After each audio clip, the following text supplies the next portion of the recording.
Hello friends. तो मैं आज आपको फिर से एक नई कविता सुनाने जा रही हूँ जिसका शीर्षक है शंखाओं का चक्रव्यूह।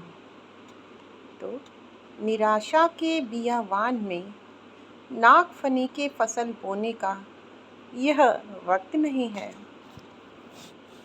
हवा के रुख पर किश्ती को छोड़ किनारों पर मन बहलाने का यह वक्त नहीं है। शंकाओं का चक्रव्यूह आधुनिक अभिमन्यु को उलझाना चाहता है।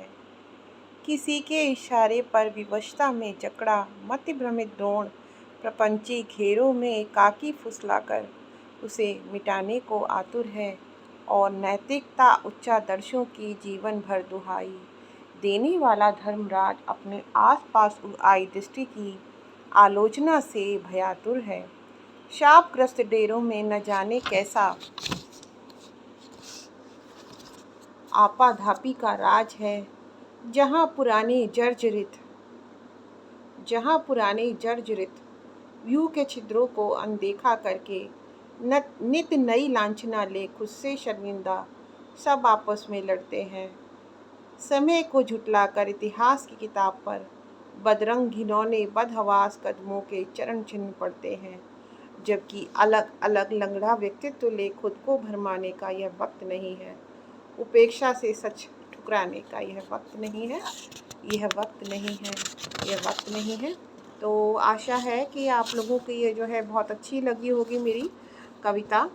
और ये जो है हमारे बहुत ही एकदम समसामयिक और हर युग में ही सही रखने वाली बात है कि निराशा में जब हम लोग कंफ्यूज हो जाते हैं और कोई कदम ही नहीं उठा पाते, तो उस समय ऐसी कविताएं हमारे जीवन में हमारा पथ प्रदर्शन करती हैं और हमें जो दुविधा की स्थिति को छोड़कर डिसीज़न लेने और अपने कर्तव्य पथ पर आगे बढ़ने में मदद करती हैं। आगे भी मैं इसी तरीक़े से हिंदी की सेवा करती रहूँगी।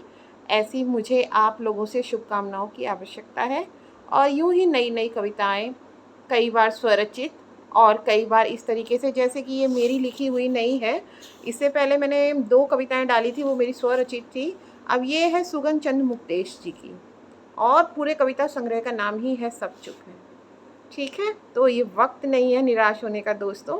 अपने अपने कर्तव्य पथ पर निरंतर उत्साह के साथ आगे बढ़ते रहें। धन्यवाद।